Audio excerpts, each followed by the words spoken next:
15 seconds, 10 seconds, 5 seconds. The appellant mission has raised several contentions.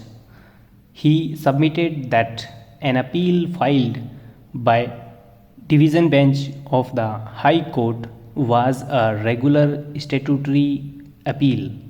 It was in the nature of first appeal, and all questions of fact as well as of law could be agitated. It was therefore incumbent on the division bench of the High Court to admit the appeal and to decide it after appreciating the evidence on record by a detailed and reasoned judgment.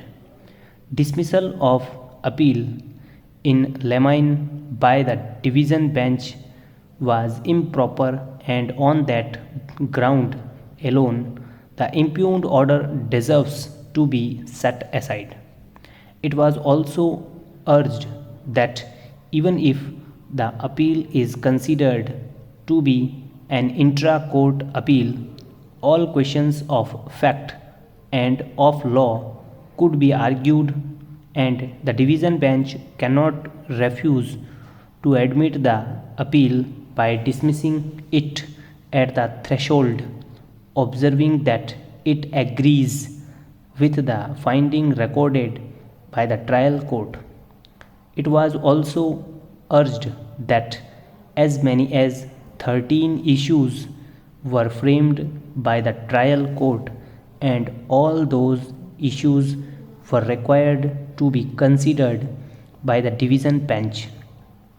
They raised disputed questions of fact which necessitated appreciation of evidence, application of mind by the division bench, and a reasoned judgment.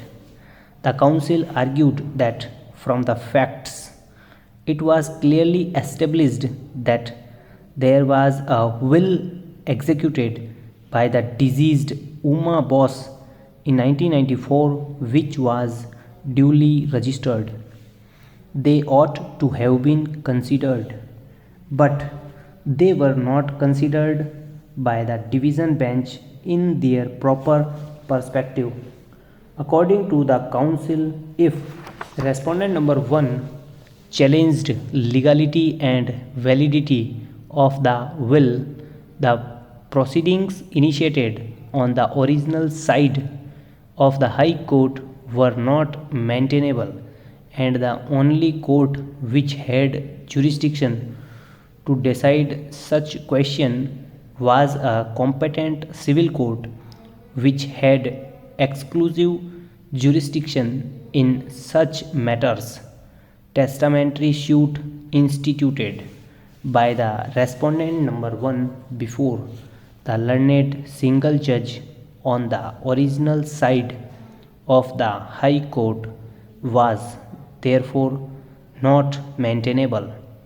The counsel made serious grievance against the order by the learned single judge and confirmed by the division bench on the ground that they had committed grave error in comparing signatures and handwritings of deceased Uma Bose on sale deed and in the will, and in coming to the conclusion that the signatures and the handwritings differed and they were not of one and the same person.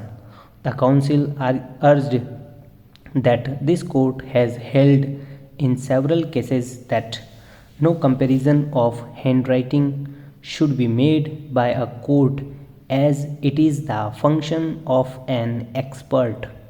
It is dangerous, hazardous, and risky to record a finding on comparison of handwritings on different documents, and it should be avoided. Stop. Over.